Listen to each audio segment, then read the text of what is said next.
নমস্কার। আজকে সাপ্তাহিক রাশিফল নিয়ে আলোচনা করব। সাপ্তাহিক রাশিফল বলতে 8 জানুয়ারি টু 14 জানুয়ারি 2024 সাল।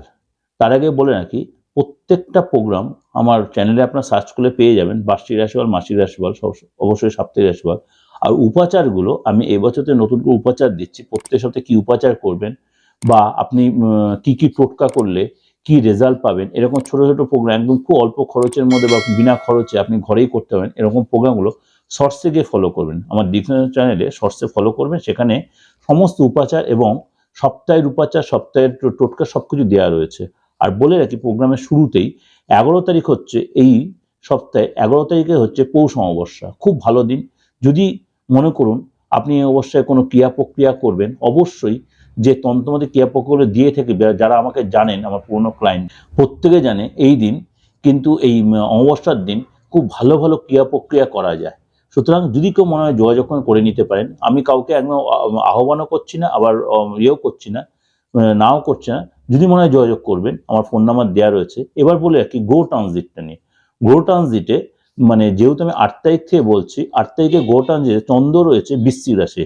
চন্দ্র আর শুক্র কম্বাইন্ড হয়ে বসে, কিন্তু চন্দ্র এখানে একটু ক্ষীণ অবস্থায় রয়েছে। সুতরাং এই সময় দেখবেন যাদের কর্কট রাশি, যাদের মীন রাশি মানে জলরাশি বা বৃশ্চিক রাশি, এদের মানসিক অবস্থাটা মাঝে মাঝে একটু দোদুল্যমান হবে, বা কিছু কিছু লোকের, কিছু কিছু রাশির লোকের একটু এই সপ্তাহটা একটু চাপে পড়বেন।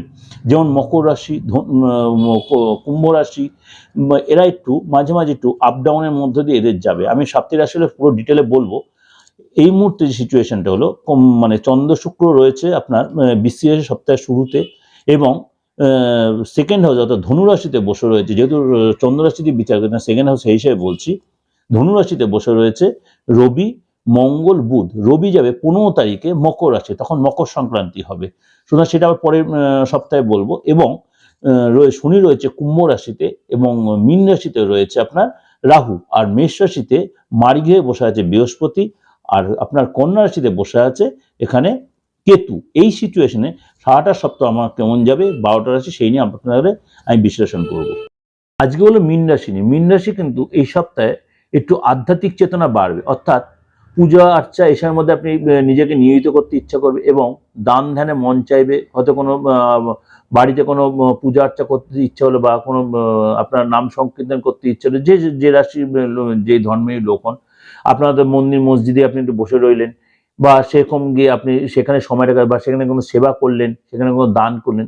মীন রাশি কিন্তু এই সপ্তাহে, একটা কথা বলবো, এই সপ্তাহে কিন্তু আপনার অনেকটাই ফেভারে থাকবে আর্থিক জায়গাটা। কারণ আর্থিক রেটের জায়গাটা যথেষ্ট বেটার। কোনো আর্থিক রেটের চুক্তি হবে, অর্থাৎ আপনি কোনো অ্যাডভান্স বা কোনো কিছু মোটা একটা কোনো অর্থ পাওয়ার সম্ভাবনা আছে। এটা কিন্তু ওভারঅল বারবার বলছি। কেউ একদম বলে কোথায় টাকা পেলে আপনি একটা কমেন্টস করে বসলেন, সেরকম না। এটা কিন্তু সকলের মধ্যে, আমি কেন যত মীন রাশি আছে সারা সোশ্যাল মিডিয়ায় যতজন আমার প্রোগ্রাম শুনছি, সবারই যে আর্থিক রেটের চুক্তি বা আর্থিক রেটে টাকা পাবেন তা কিন্তু না। এটা ভাববেন না কখনো, কারণ আপনার ব্যক্তিগত হরস্কোপে কোন গ্রহটা কি সেটা একটা ব্যাপার আছে। কারণ আমি বলছি এটা চন্দ্র রাশির উপর এই মুহূর্তে সিচুয়েশন, কারণ বৃহস্পতির সিচুয়েশন, কারণ মীন রাশি মেন রাশির স্বামী হচ্ছে বৃহস্পতি, সেকেন্ড হচ্ছে বৃহস্পতি আমি কি সিচুয়েশনে বসে তার উপরে বেস করবো, যে আপনার বাচ্চার বৃহস্পতি কিছু, সেটা এখানে ভাইটাল বিষয়। এবং চন্দ্র ট্রানজিটটা কিন্তু ভাইটাল বিষয়। এগুলো একটু বুঝতে হবে। অনেকে দুমদা হয়তো কমেন্টস করে বসলেন, কিন্তু দয়া করে কমেন্টসটা করে একটু 5বার প্রোগ্রামটা শুনবেন, বুঝবেন, তারপরে করবেন। যাই হোক, আর্থিক যত সপ্তাহের প্রথম দিকটা হওয়া কাজ আটকে যেতে পারে, কিন্তু সপ্তাহের শেষের দিকটা কিন্তু আপনার ফেভারেল সময় যাবে। এবং পার্টনার বা আপনার থেকে হয়তো কোনো পার্টনার শরীরটা নিয়ে হয়তো কোনো ডিস্টার্ব হতে, পার্টনার শরীরের জন্য কোনো হয়তো খরচ হতে, বা আপনার যদি পার্টনারশিপ ব্যবসা হয়ে থাকে, পার্টনারশিপ ব্যবসাতে কোনো লস হতে, বা কোনো হয়তো চুক্তিতে বা পার্টনারশিপ কোনো মতবিরোধ হতে পারে, মতানৈক্য হতে পারে। কিন্তু সেটা সপ্তাহের প্রথম দিকে, কিন্তু শেষের দিকে সেটা অনেকটাই আপনার সাপোর্টে চলে আসবে। মীন রাশির লোকেরা এই সপ্তাহে তো কোনো কারণে আপনার মানসিক অস্থিরতাটা বাড়বে, বা অ্যাংজাইটি বাড়বে। কোনো কারণে হয়তো কারোর সাথে মতবিরোধ হতে পারে, সেগুলো কিন্তু নিজেকে অ্যাডজাস্ট করে কন্ট্রোল করে। আমি বারবার বলছি, রাগ হচ্ছে শত্রু। সুতরাং কিছু কিছু কেন আপনার লগ্নেই বসে আছে রাহু। সুতরাং আপনাকে একটু চিন্তা ভাবনা করে এগোতে পারেন, কারণ আপনার 7.5 ফার্স্ট স্টেজ চলছে। আপনাকে যে ঠিকমতো স্টেপ নিতে অনেকাংশে আপনি গেইন করতে পারবেন। বুদ্ধি হচ্ছে, ডিপ্লোম্যাটিক হচ্ছে, এইগুলো যদি মেনটেন করে চলতে পারেন, দেখবেন, কেন বৃহস্পতি আপনার সেকেন্ড হাউসে বসে আছে, আপনি লাভবান হবেনই হবেন। যেগুলো ওভারঅল আপনার প্রেজেন্ট করলাম। খাওয়া দাওয়ার পর সাবধান, হয়তো কোনো তীর্থযাত্রা করতে পারেন, তীর্থস্থানে যেতে পারেন, সেখানে কোনো খরচ কেউ দান করতে পারেন, সেবা করতে পারেন, এই ব্যাপারগুলো আসতে পারে।